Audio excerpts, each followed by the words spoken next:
Galera, sejam todos bem-vindos, sejam todas bem-vindas. Eu sou Rafael Zarvos e estamos começando mais um Nexialista, o seu podcast que descomplica a IA de maneira simples e bem-humorada. E como não podia deixar de ser, ao meu lado, a minha querida amiga, minha companheira, musa da IA, Nex. Tudo bem, Nex? Tudo ótimo, Rafael. E hoje estou transbordando de alegria, porque temos uma convidada que é pura inspiração. A educadora, gestora, terapeuta e verdadeira semeadora de futuros, Carolina Passos. E eu confesso, estou emocionada, viu? Porque além de tudo isso, ela foi diretora da escola onde estudou a Gigi, sua filha. Carol, fala a verdade. A Gigi dava muito trabalho ou era só encanto e abraços apertados no recreio? Agora falando sério. Com tanta experiência em educação infantil, gestão e disciplina positiva, como você enxerga o papel da inteligência artificial na transformação da escola? Mas essa você responde depois da vinheta. E para você que está aí com a gente, segue o Nexialista, ativa o sininho, compartilha com os amigos e se prepara, porque o episódio de hoje está cheio de sabedoria e afeto. Rafael, joga essa bola porque hoje o papo vai longe. Qual é, Nex? Que história é essa? Me comprometer aqui com a Gigi em frente à Carol?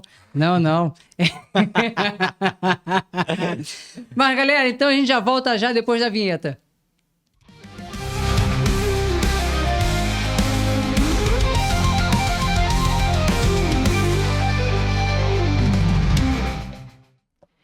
Tudo bem, Carol? Tudo bom, Rafael? Diretora da Gigi, né? A Nex só me pegando peça mesmo, né? A gente aqui para fazer um papo sério sobre educação.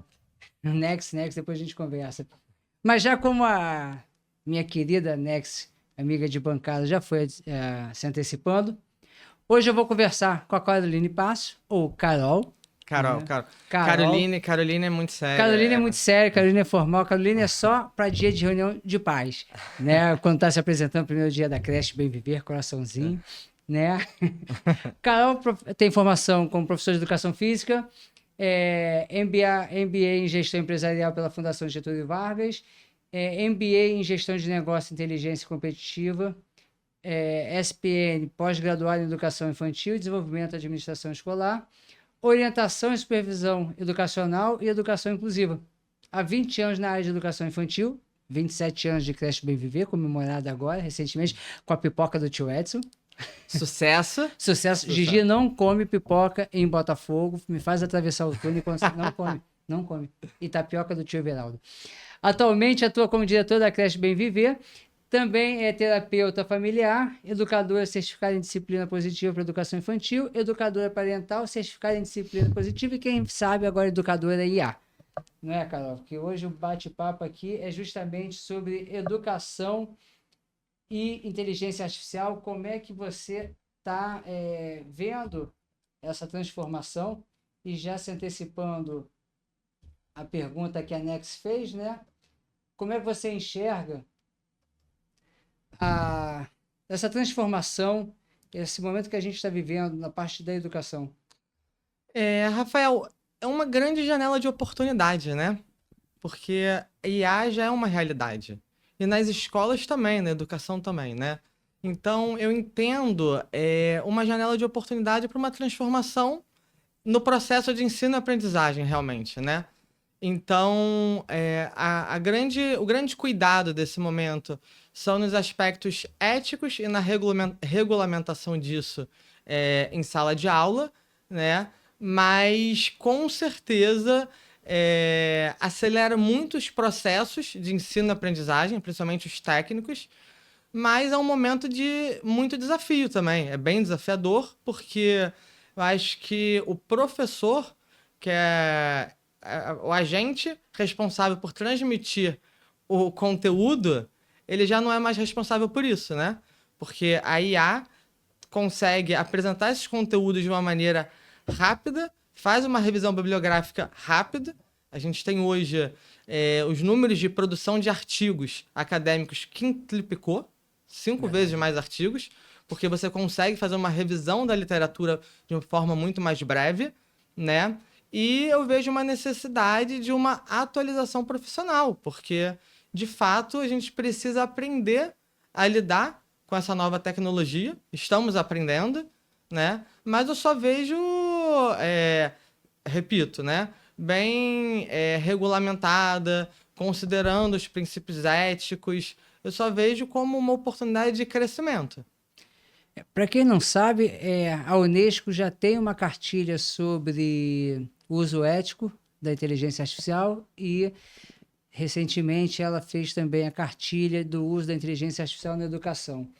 Mas, Carol, a gente estava conversando aqui previamente sobre o uso da IA na educação. Aí, primeiro que a gente tem que pensar, educação, creche usaria e de que forma?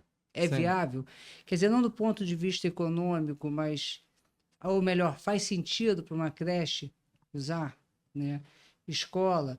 E a gente tem uma outra discussão, né, que você levantou, a inclusão digital, porque escola particular, escola pública. Sim, a gente sabe, tá, que na América Latina a gente tem 60% das escolas que não tem nem acesso à internet. Então isso é muito importante ser considerado. Por exemplo, a minha experiência profissional é em instituição particular. Então não dá para comparar o recurso de uma instituição particular com o de uma escola pública.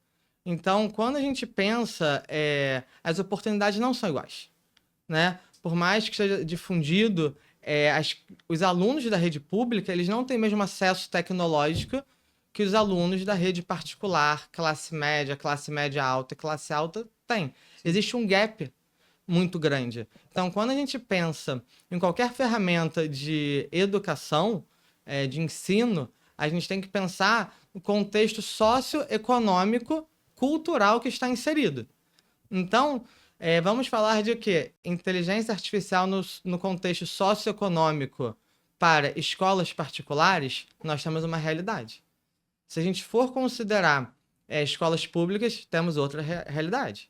Se a gente considerar a região sudeste do país, é um cenário. Vou botar aqui acrescentar. Se a gente considerar a escola pública Zona Sul, é um cenário. Exatamente. Se considerar a escola pública Zona Norte, Zona Oeste, Baixada, é outra. Isso falando do Sudoeste, Rio, Sudeste. Sudeste. Se a gente falar em escola pública Centro-Oeste, Norte, né, aí a gente vai ter um fator complicador. E um parênteses. Recentemente, no Nordeste, facção criminosa destruindo provedores de internet, deixando mais de 11 mil moradores da região sem internet. Quer dizer, Então, a transformação digital, ela não vai acontecer de forma semelhante. Não tem como. Então, essa transformação digital, ela é uma realidade, né? Isso já está acontecendo, já está em andamento e é bem desafiador a gente se capacitar durante o processo, porque é o que nós, educadores, estamos fazendo.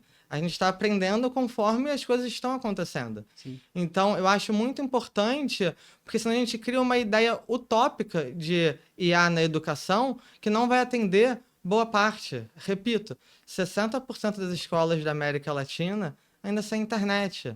Então, isso é um complicador. E na pandemia isso ficou muito latente, né? Muito. A questão do estudo home office, o estudo também em casa, online, a questão da falta de estrutura.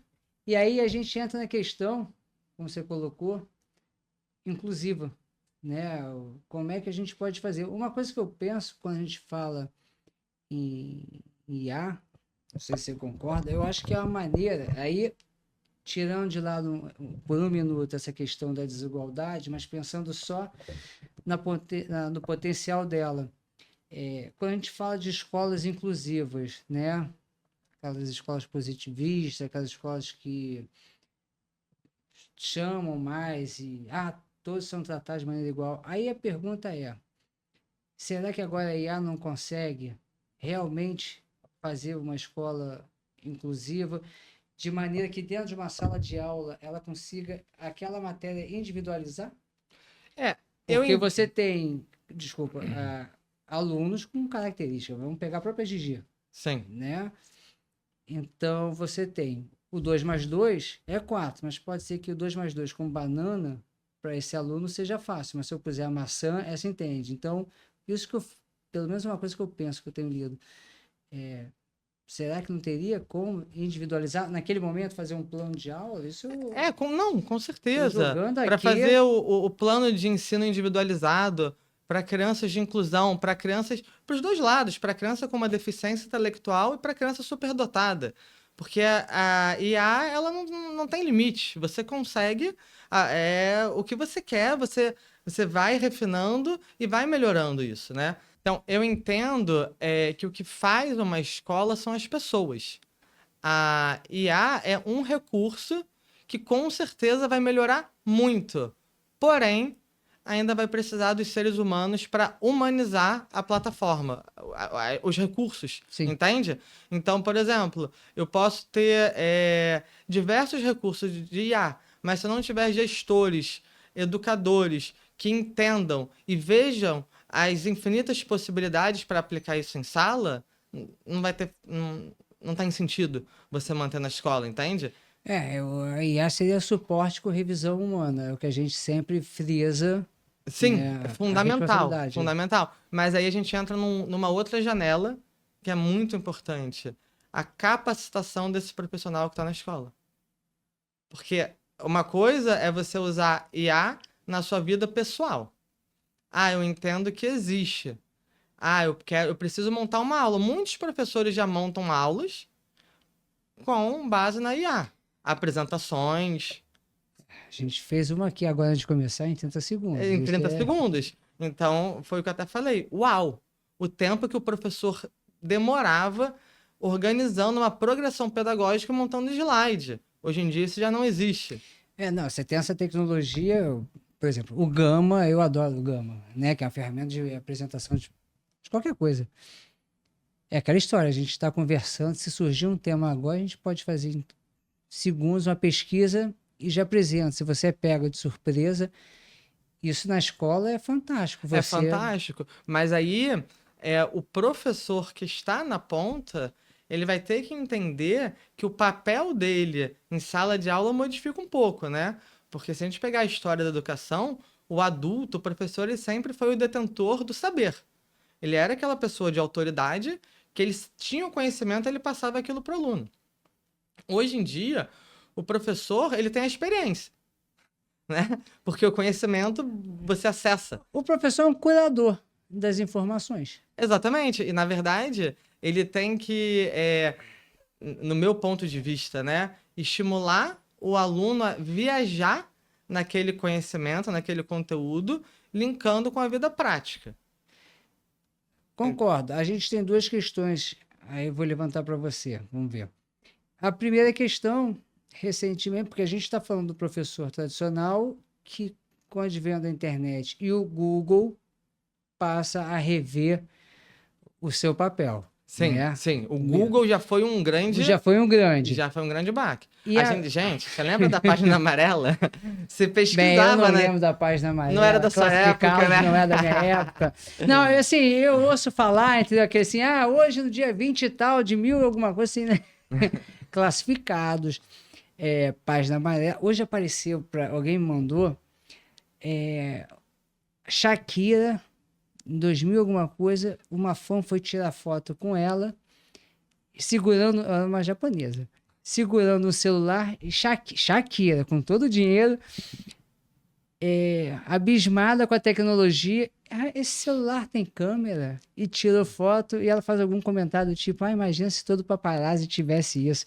Mal sabia ela, o que ele esperava. Mas com relação ao Google, então, o professor passa a ter que se reinventar e ser um curador, só que eu acho que ele não descobriu isso até hoje, porque tinha muito problema. E aí, recentemente saiu uma pesquisa mostrando que as pessoas estão começando a afastar um pouco o Google, porque o próprio Google, por conta da IA, né, do Gemini, agora quando você faz pesquisa, ele já te mostra o resultado de uma outra maneira diferente da anterior, já te dá como se já fossem textos resumidos, porque antes você pelo menos tinha a seleção e você tinha que buscar. Sim. E as pessoas agora estão fazendo pesquisas pelo ChatGPT, pelo Gemini, porque pode fazer na web, e estão encarando o resultado final sem revisão. Sim. Né? E aí, mais uma vez, entra o professor com a revisão. Agora, a outra pergunta é o seguinte: dentro da sala de aula, como é que a gente pode juntar o uso da tecnologia com sabedoria, usar a tecnologia, ao mesmo tempo que a gente tem esse grande problema de uso de tela, proibição? Como é que a gente vai fazer para unir o útil ao agradável? Isso é uma consideração bem importante que você colocou, que também é um fato que me chamou a atenção, porque a gente está num momento de transformação muito rápida e agora nas escolas a gente tem a proibição das telas. Então, isso é um ponto que as crianças, na hora do recreio, já estão tendo que se reinventar. Matheus, para quem não sabe, também foi aluno da BMB. Com 20 anos, eu tenho aluno da Bem Viver, né? Tem a história para contar. 27 anos de história. Matheus estava contando outro dia que sai correndo para fazer fila para pegar a mesa do ping-pong e mesa do totó, essas coisas. Exatamente. Já corri muito nos anos 90. Eu tenho amigas que têm filhos adolescentes que falaram que as crianças chegaram em casa pedindo para comprar Uno. E aí, o que já perceberam? Uma mudança dentro de casa. Porque a criança, no fim de semana, ela começa a querer jogar Uno com a família, pra na hora do recreio ela tá boa naquilo. Jogar dama, jogos de tabuleiro. Ludo, fica a dica. Ludo, jogo de tabuleiro. Então, sim, porque eles começam a ter que se reinventar, porque o recreio fica chato. Eles não têm o que fazer. Porque antigamente eles estavam sentados, cada um no seu celular. A tela, ela proporciona muito conforto emocional. Poucas coisas são tão invasivas quanto alguém pegar o nosso celular. Eu acho que o celular é um objeto de individualidade que todo mundo tem ali as suas informações do seu jeito, de forma personalizada. Um egoísmo. É um conforto emocional. É o mundo da maneira que você quer. Você monta a sua timeline como te interessa. E a minha vai ser diferente da sua. E assim funciona, porque cada um vai funcionar de uma maneira. Então, quando alguém adentra, pega o seu celular, você se sente invadido, né? Sim. Porque dá um conforto emocional. A mesma coisa são as crianças e os adolescentes. Eles encontram conforto emocional na tela. E aí, quando a escola proíbe, eles ficam assim, e agora? Então, eles estão num momento de desequilíbrio, e você vai entrar em acomodação, né? Mas, sem dúvida, aquele acesso rápido ao celular para eu dar uma resposta a alguma situação, problema levantada pelo professor em sala de aula, eles perderam aquela facilidade de consultar ali no celular. Porque muitas escolas não deveriam permitir o uso do celular durante a aula, mas a gente sabe que os adolescentes são muito mais espertos do que nós adultos, né? Eu tenho um primo que é professor, né, de uma escola dessas grandes bilíngues. E ele dizia para mim que o grande problema lá é justamente a falta de respaldo, porque por mais que ele tentasse proibir o uso, não tinha respaldo, os pais iam na direção reclamar porque que o professor pegou o celular do filho. Exatamente. E aí entra numa queda de braço família versus escola, que quem paga a conta é o aluno, porque o aluno é prejudicado, porque de fato fica confuso, pode ou não pode. Então eu entendo que o papel da escola tem que estar na fase formativa mesmo. Então, vai ter que sim, eu acho que tem que estimular que os alunos tenham contato com o recurso da inteligência artificial, porém de forma direcionada para quê? Aqueles princípios éticos, a legislação de uso. Então, vai ser, no meu ponto de vista, papel da escola ensinar o estudante a usar de forma ética e responsável, você entende? Então, se num primeiro momento o aluno não utilizar no celular dele, com certeza terão computadores, laboratórios de informática, e a grande virada de chave é o professor entender que em sala de aula, a avaliação dos conteúdos, o modelo vai ter que mudar, vai ter que ser muito mais seminário, você entende? Você não tem como classificar um aluno de forma quantitativa pelo conteúdo que ele entrega. Porque o aluno que conhece mais de tecnologia, ele vai entregar um conteúdo mais bonito, melhor, mais profundo. Entregar conteúdo hoje é coisa mais simples. Coisa mais simples. Um adolescente, por exemplo, eu sou educadora parental em disciplina positiva. Se chegar um adolescente aqui, vai falar de disciplina positiva melhor do que eu.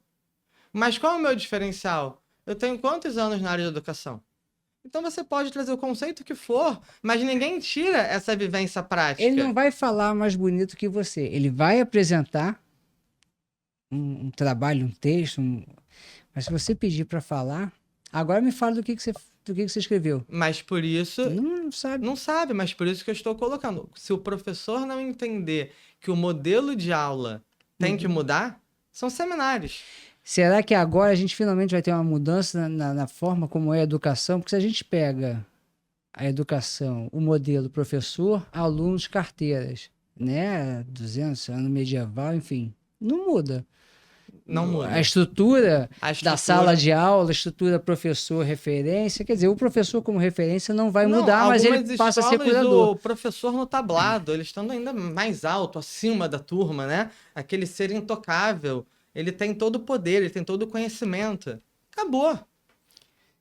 Então, o professor que ele se entende dessa forma, ele não tem mais espaço.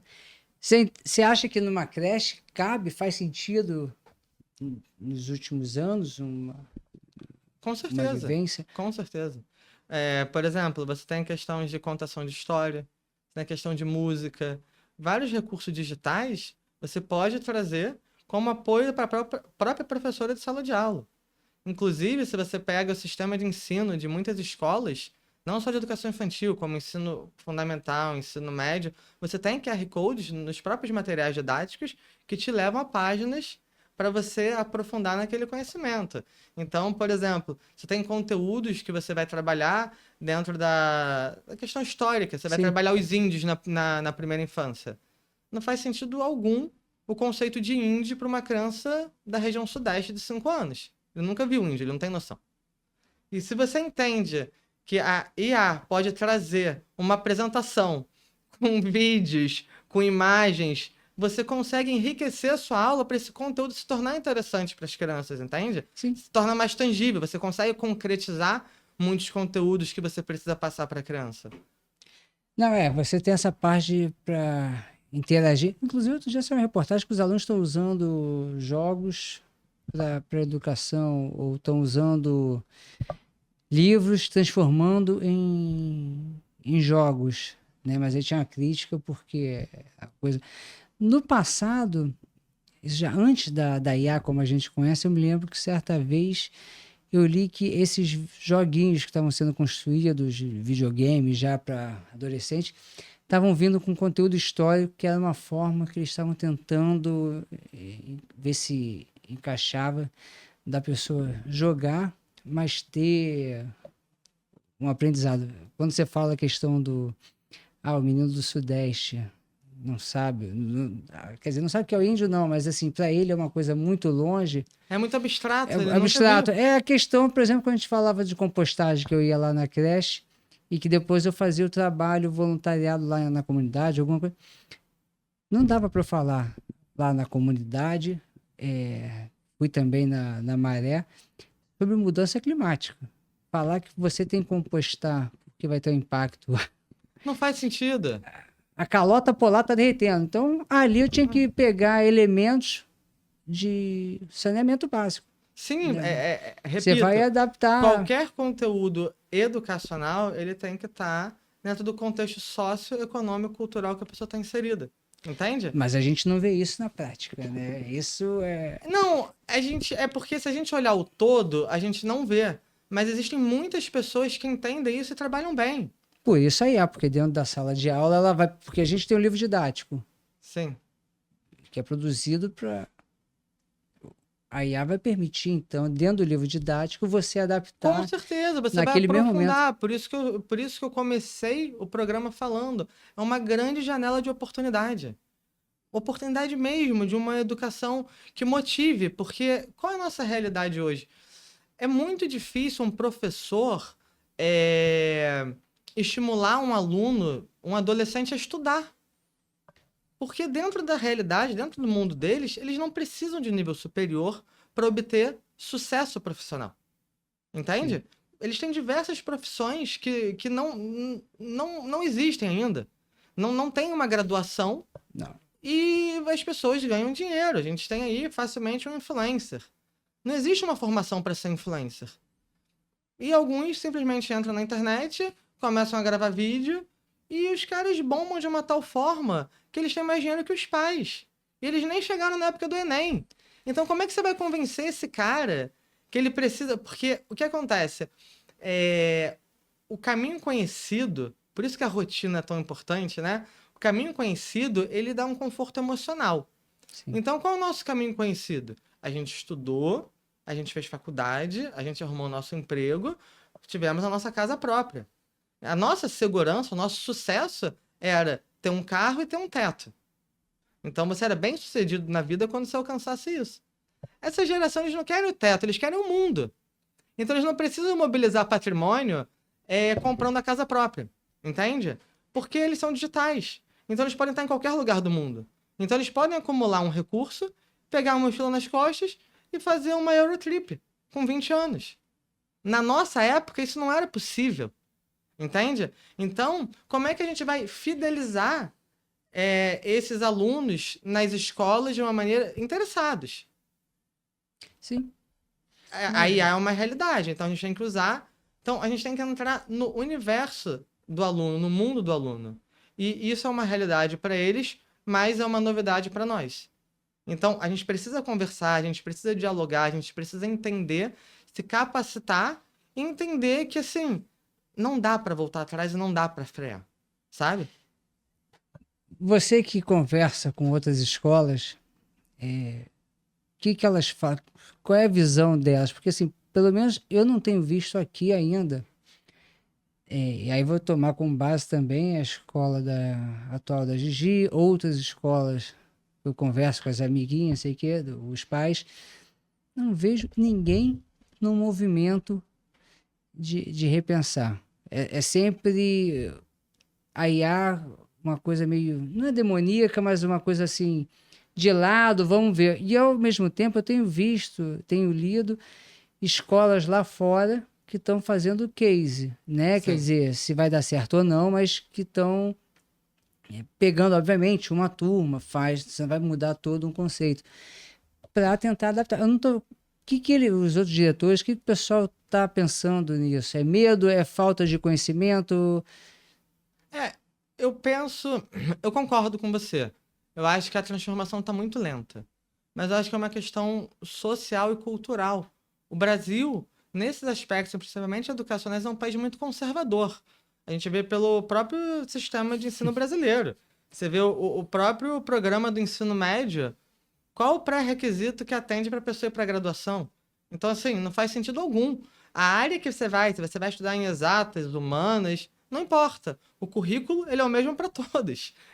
Isso, assim, isso é uma loucura, não faz sentido algum. Mas o Brasil, ele permanece, né? É mais tradicional em certas mudanças. E eu acho que a IA é o novo, e o novo assusta. Então, as pessoas na área de educação, eu acho que eles estão assustados ainda, eles não sabem, de fato, o que fazer. Então, é o que eu tô falando. Enquanto os educadores acharem que é a IA ou eu, acabou, não tem como, entende? Então tem que ser a IA e eu, o que nós vamos juntos, que é um recurso. Mãos dadas, é. Mãos dadas. Chega para somar na escola.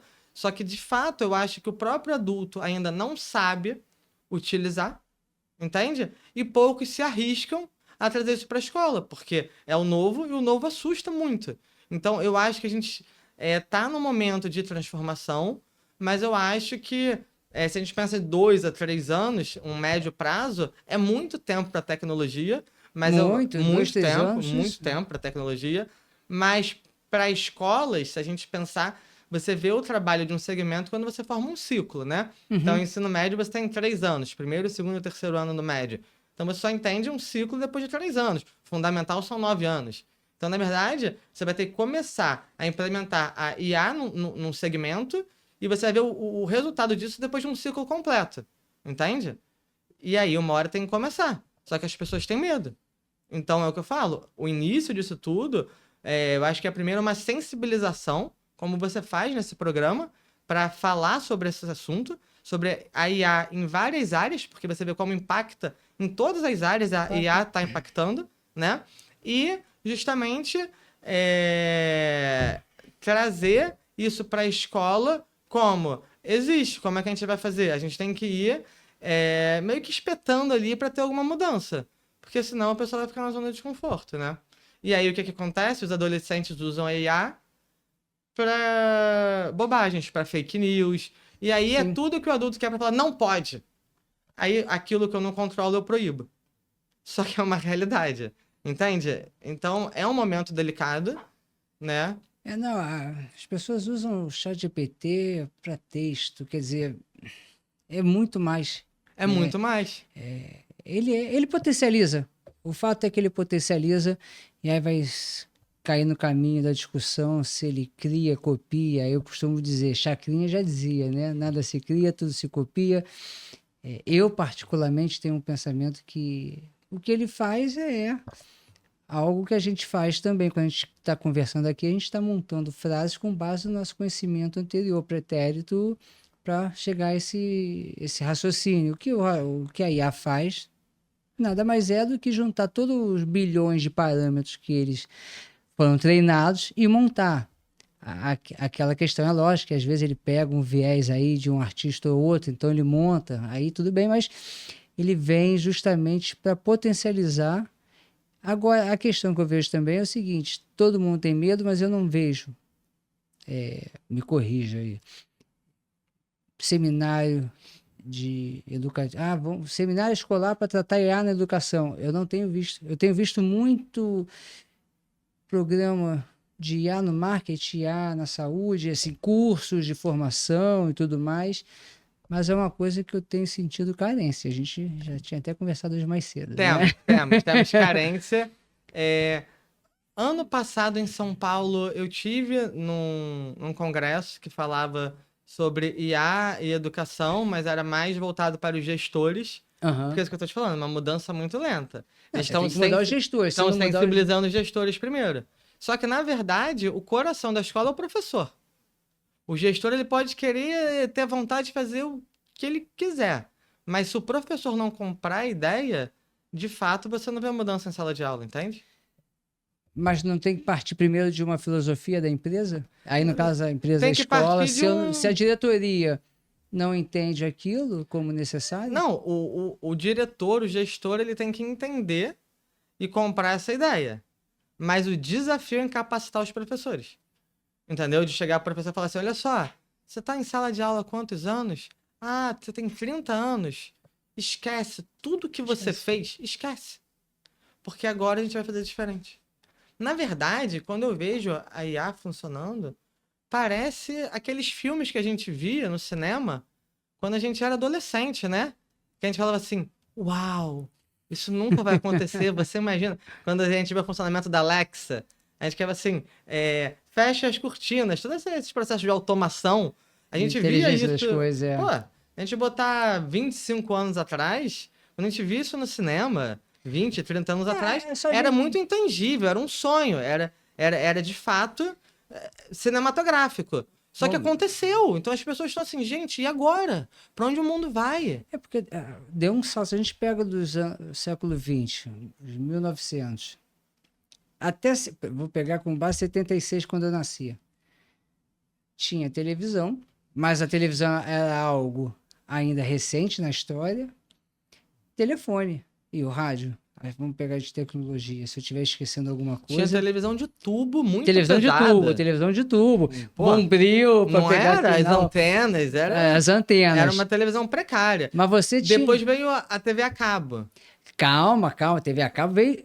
Não, aí porque passou eu sou mais a TV... nova que você. Calma, aí anos 80... a gente tem um gap de uns 10 anos, né? Aí anos 80, a gente começa a ter o quê? Computador. Sim. Tela verde, aquela coisa enorme. O computador é uma máquina do tamanho dessa mesa aqui. Vai passando o tempo, chega o quê? O pager, o bip. O bip. Bip, tive bip. Eu também tive. Ligar para papai. Minha mãe me controlava com bip. Aparece, telefona. Aí você tinha que ligar e mandar mensagem. E no orelhão. Primeiro ficha, depois Telerd, do cartão. Ficha. Telefônica foi o azulzinho. Botava a cordinha pra ficha voltar. Metrô, você botava VHS, a fita cassete, você cortava pra o ticket voltar. Rapaz, quando a gente gravava música do rádio, play hack na fita, play hack. Pô, Aí você esperava as 10 mais tocadas. E quando os caras lançavam a vinheta no meio da música, cara, você já tava pra você ter que gravando comprar tudo. o disco, Não entendeu? Não, o era? disco. Eu não E comprava, não. O meu era com vinheta mesmo. tinha aquele toca-fita que era o duplo, que era o Sensação, que você conseguia fazer o play hack, ou então ficar em frente à TV gravando. Era. Esperar meia-noite, não sei o quê. Mas você tem. O que eu quero dizer é o seguinte: ainda tem uma geração, porque atualmente no mundo vivem em conjunto quase 5 gerações. Então, uma geração para outra já dá conflito. 5 gerações, Sim. né? E aí essa questão do futuro, o futuro chegou. Então, a pessoa dos anos 50, que nasceu em 1920, que pega esse... É uma loucura. É uma loucura, é uma loucura. Né? A forma como foi pager, bip, aí a internet, banda larga, né? Porque a gente ficava antes da banda larga, meia-noite, para poder ligar. Discando. E aí eu estava conversando com o pessoal de marketing outro dia, que eles vieram aqui conversar. Quer dizer, você começou a trabalhar de um jeito, você faz parte dessa transformação que você vai ter que se adequar. Sim. Né? Porque se você não adequar, vai passar o bonde, vai passar, você vai ficar para trás. Por mais que o medo assuste, a gente é uma geração que tá pegando tudo. Né? A gente tá pegando tudo. O analógico e a cada vez mais. Se antes você tinha um gap de 4 anos de tecnologia, vai diminuindo, 3, 2. Hoje em dia você já tem estudos mostrando ansiedade pelo próximo lançamento da ferramenta. Então, eu não vou usar essa ferramenta porque semana que vem, porque o que lança de ferramenta diariamente, você fica maluco. É uma A velocidade que assusta. A Te cabeça, não atropela. a cabeça não acompanha. A gente não acompanha. Então você imagina dentro de uma escola, porque a escola tem diversos desafios, né? E aí vão das questões educacionais, as questões governamentais, né? As questões burocráticas e essa questão da relação com as famílias. Porque isso realmente está dando muito problema para as escolas. Estabelecer um lugar social comum que atenda à diversidade das pessoas e das famílias. Que a gente está num mundo que as pessoas querem um mundo cada vez mais personalizado, só que quando você chega na escola, você está num contexto social comum que tem que ter uma regra que atenda a todos. O que é difícil. Não, é impossível. É impossível você atender a todos. Então, as escolas ficam numa posição que os pais, as famílias estão sempre insatisfeitas, né, com a escola. E aí, eu te pergunto, chega no momento, o que é prioridade para a escola? Eu falo que prioridade é o que vem primeiro. E aí você entende porque a IA não aparece na prioridade? Porque é um recurso novo, ninguém sabe mexer, ninguém sabe usar. De certa forma, o sistema educacional brasileiro engessa as instituições de ensino. Engessa, você sabe, você precisa avaliar o aluno. Por exemplo, eu tenho um filho com deficiência. Meu filho é autista, grau 3 de suporte, você sabe, não verbal. E meu filho ele precisa ser avaliado na escola. Quando eu vejo a grade curricular, meu filho está no 4º ano do fundamental, não faz sentido algum para ele. Porque meu filho ele precisa desenvolver habilidades de vida para diminuir o nível de suporte dele. Não faz sentido algum. Então, como que o MEC entende que uma criança na condição do meu filho precisa ser avaliada?